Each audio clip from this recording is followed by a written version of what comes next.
Update. My 41 female partner, 44 male, is adamant I am cheating on him. I am not. Help? Original post. Just a bit of context. We've been together for 2 years. He has 2 kids. I have 1 kid. Irrelevant to this story. We live apart. I bought a home a few months before we started dating and are together only when our kids are with their other parent. He's the guy who has treated me the best out of all my relationships, and I love him dearly. I'm a chronically anxious and stressed person, and he's absolutely my peace. But today he sucker punched me with this. He's absolutely convinced I'm cheating on him. The reason he suddenly started thinking this is because 2 days ago, I wanted to show him something on my phone. There was an irrelevant tab open, my Hotmail account, which is full of spam. I've had this account for the past 24 years, but mostly use my Gmail. He saw quickly in passing that there was a folder with a man's name. Let's say James. I don't remember the purpose of this folder. It's empty. I haven't touched it in 15 years, and I have no idea why it exists. It was probably useful at some point, but I don't remember. Well, now he's convinced that 1. I closed the tab too quickly. 2. I was acting weird, nervous, and suspicious. 3. This means I've cheated or I am actively cheating. That's his perspective. Now, on to the actual truth. I am absolutely not cheating on him. He's the man of my dreams, the love of my life, and I have never ever given him a reason to even suspect I'm cheating. I spend an entire week with him at his place, never hide my phone, and don't act secretive.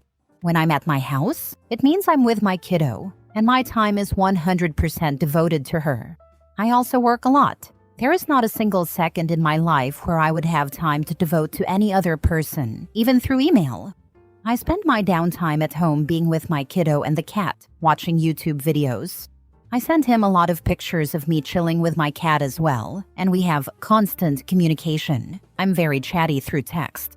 At first, I was super mad and also confused. Why on earth would he not trust me? What is happening?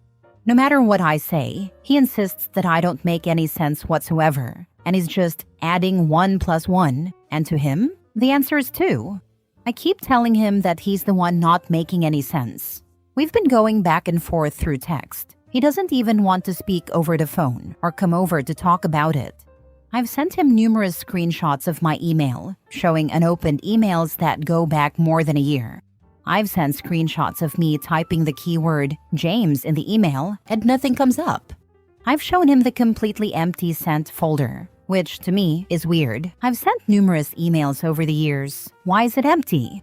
I've even given him the login and password so he can look for himself. I've accumulated a lot of junk in that email over the many years I've had it, but I rarely use it now.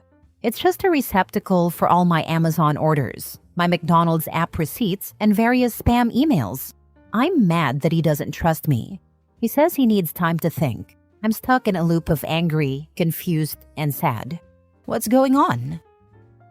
Now for the top advice before reading the updates. Is this incredibly out of character for him, or has he always been a bit jealous and suspicious? Could he be the one cheating and projecting? This is wildly out of character. I am unsure if he would be projecting his own cheating. Anything is possible. But I'd hope not. I don't believe so. He's high libido, and we have sex daily. When we're together, which is every other week, except when one of us is sick. I give him everything he needs in that department, and in all the other departments as well. We take good care of each other, typically. Usually when people get paranoid out of nowhere, it's because they are doing what they're paranoid about you doing. Or at the very least, they're being dishonest about something. I'm going by your own words here. You have an empty folder with a man's name on it in one of your email accounts, and you claim you haven't touched it in 15 years and have no idea what this folder means. Plus, you also have an empty sent folder in the same email account, and you have no idea why it's empty. Do you think someone accessed this account and put the James folder in it and emptied your sent folder? Who's not making sense? Can you blame him for being suspicious? I told him I understood where he was coming from and that I am willing to work through this with him. He has full access to everything he ever wants, whenever he wants. I have shown myself to be trustworthy to a fault. When I say haven't touched it, I'm not sure if it's a translation thing. I just mean I have not used it as my primary email in a very long time, and the email is only used as an inbox for receipts and useless crap. Now for the first update. So, it did not end well. After 48 hours of back and forth through text, because he refused to even speak to me over the phone or face-to-face, and me giving him my password so he could check for himself that nothing was suspicious, he still wouldn't back down. At this point, his behavior was concerning, and I thought he might be having a mental episode. It was getting too much. He was texting me at all hours of the night, trying to make sense of something that didn't make sense in the first place. So, I blocked him. When he realized that, he sent me emails at my work email, asking me to check my Hotmail, which had nothing different in it. When I blocked his email, he decided to message my best friend, telling her, if I can't talk to her, I'll go through you instead. My friend has literally nothing to do with this whole thing. She never replied and is sticking with me because she's also seeing how crazy he's acting. So I thought that was that. Yesterday at work, I was visibly sad and distressed, and my whole team hugged me, offered support, and I had lunch with another good friend and colleague. The day goes by and I get off work at 4. I was walking to my car in the parking lot, flanked by 2 colleagues, and I was explaining the whole story to them. They went to one of the girls' cars because they carpool. I walked toward my own car, which was parked 2 rows away. I heard a loud man's voice behind me. I turned around, and it was him. He was walking very quickly toward me and still talking nonsense about emails. I held my hand up and said, I'm not doing this with you right now, all the while calculating whether I was safe to go to my car. He started screaming at me that I was a whore, a slut. I had never seen him like this before. Some instinct pushed me to turn around and go to my colleague's car. At this point, I was shaking and scared. I got into her car and started hyperventilating. They said, we'll drive you home. He was about 6 feet from the car, hate in his eyes, motioning for me to get out of the car. We drove off. I kept apologizing to them, crying, and looking behind us the whole trip to make sure he wasn't following. When I got home, my mother was there. I broke down and called the cops. A nice officer told me over the phone, I got nothing else going on right now. You're my priority, and I'm coming to you as soon as I can. He came to my home, took my statement, was extremely patient and understanding, and explained everything he was going to do. My ex was placed under arrest for criminal harassment with certain conditions to follow. Not sure about the legal terms here, but they did not handcuff him or take him to jail. It was just a verbal warning, and he will probably be summoned to court at a later date. I have a good network of people who care, and I believe I'm safe. Thanks, everyone. The one piece of advice I will offer: people like this often ignore the police because they are no longer living in our reality. Been there. Just because they have mental health issues, which is clearly the case here, it doesn't mean you have to feel even an ounce of sympathy or guilt. Whatever is going on, it has destroyed any chance of them being allowed in your life anymore. You may get guilt or sympathy pangs, but you should grab them by the collar and throw them out on their ass the moment they enter your head. The only way to mentally deal with stalker exes is to literally stop caring about them at all. That way, the only decisions you will make will be around your own safety. Thank you. I needed to hear this. I am angry at him, but sometimes during the day, I have small bouts of thoughts like, did I overreact? Am I being too harsh for having him arrested? And I have huge regrets about it. But then I realize, hey, the actual officer of the law told me he had enough motive to arrest him, so I'm doing the right thing. Please contact your local DV center. They can help you obtain an order of protection and help you safely plan. The order of protection has been issued. Thank you so much for the link. You absolutely did not overreact, I promise you. It's hard to see from inside a relationship sometimes how messed up things are. But try to imagine your best friend is going through what you are right now. What would you tell them? What would you want for them? Use that and apply it to yourself. I would be a rabid guard dog for any of my friends going through that. You're absolutely right. I am so sorry you're experiencing this. It's genuinely terrifying when your partner pivots like this and leaves you feeling unsafe and, dare I say, worried that they will physically harm or attack you. When we go through life, we generally expect to be safe at work, commuting, and at home. So it can be jarring to have someone pop that bubble with their unhinged behavior. I'm very glad you had your coworker there to drive you home and be a witness. I am equally glad that you called the police. But in the interim, do you have anyone you can stay with for a few days? Are you able to invest in some sort of home security system? Whatever is going on with your ex, it's clear that he's not mentally stable and is not afraid to escalate his behavior, even in public and even with witnesses. Please prioritize your well-being if resources allow. Maybe you can speak to the detective who took your statement and see if they'd be willing to have someone do some timed patrols of your area, just for peace of mind. I hope you will be okay. You did a brave thing in getting help and reporting him. I hope you will be supported and surrounded with care as you navigate the days ahead. Thank you for the kind words. They are definitely patrolling my area more. The officer told me that he was extremely calm and cooperative during his arrest. But knowing my ex, that's just a facade, and he's probably absolutely boiling with rage inside. I have some peace of mind knowing he cannot contact me, directly or indirectly, and cannot be at my home or place of employment.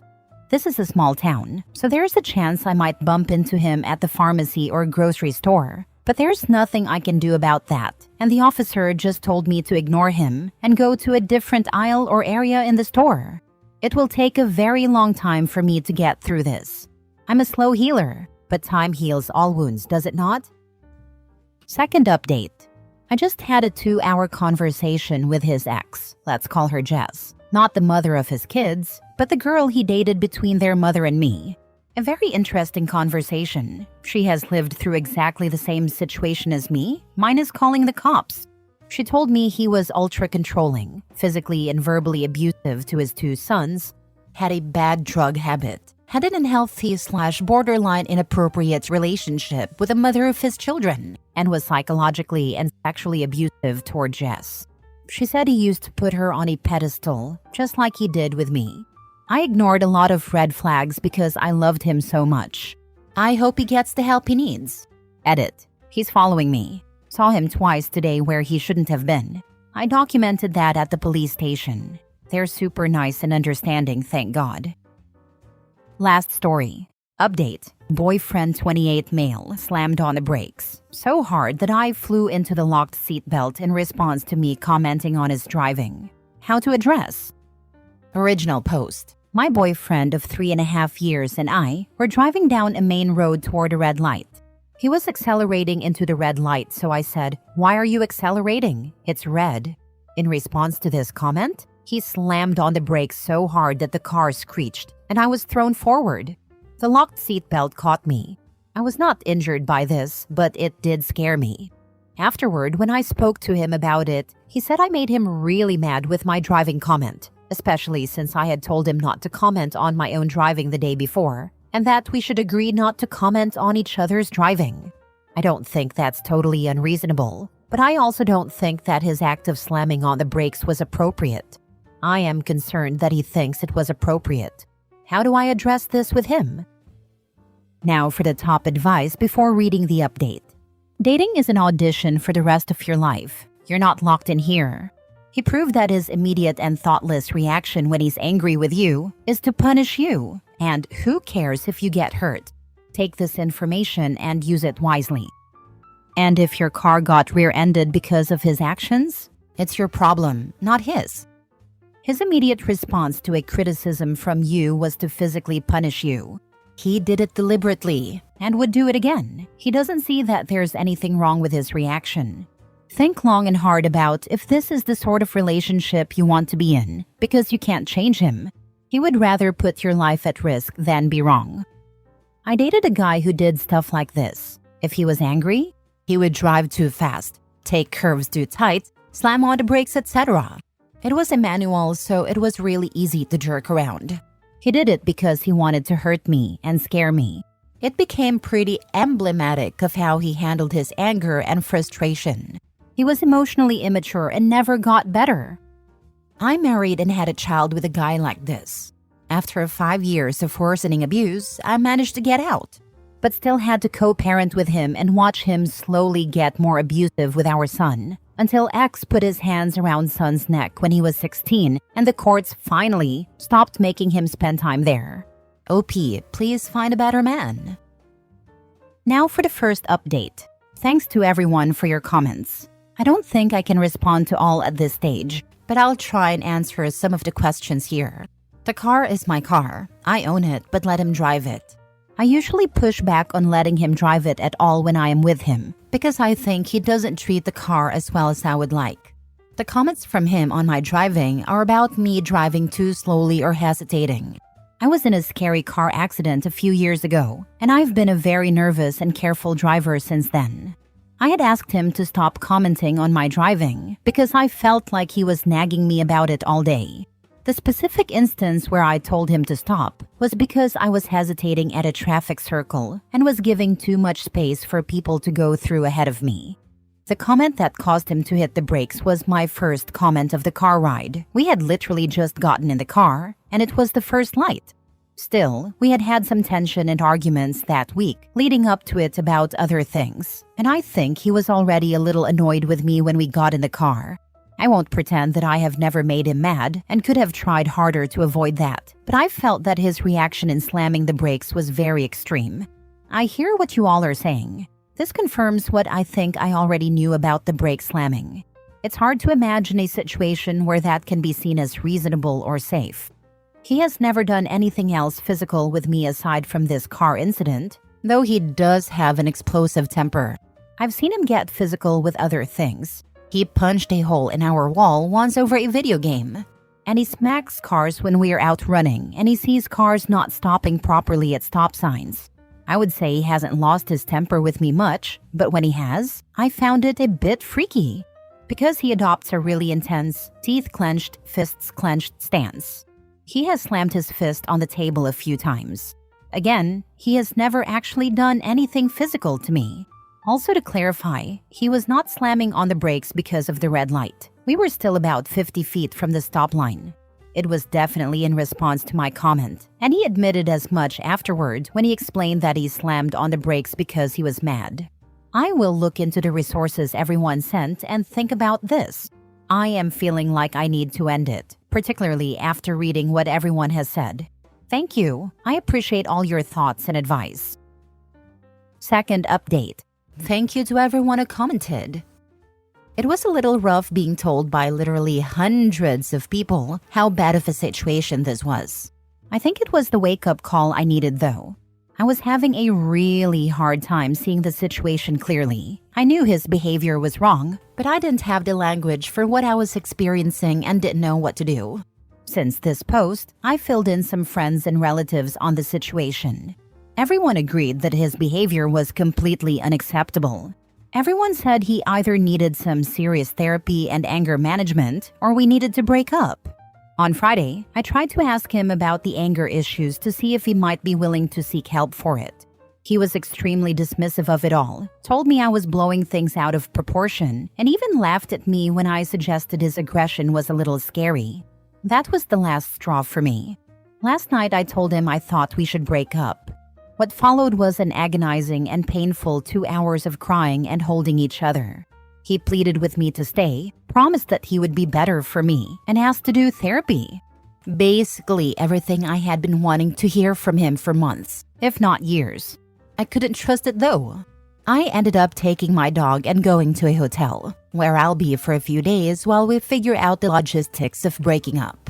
It has been so incredibly hard, but I feel like I made the right decision. Several people expressed concern for me in my original post, so I wanted to update you all and let you know that I am okay and that I left. I'm not able to completely go no contact currently because of our shared living situation and dog, but I am taking steps to break away. Thank you again to everyone for the feedback and affirmation. I hope you've got your important documents with you. Everything else may need to be written off as a loss. At the very least, see if you can get your friends to accompany you to collect the rest of your stuff, or even handle the handoff for you. Or consider calling the non-emergency police hotline to see if someone can come with you. Glad you're out though. Now stay that way. Thank you. I did grab my documents. I do hope things will be okay when I go back, but better to be safe for sure.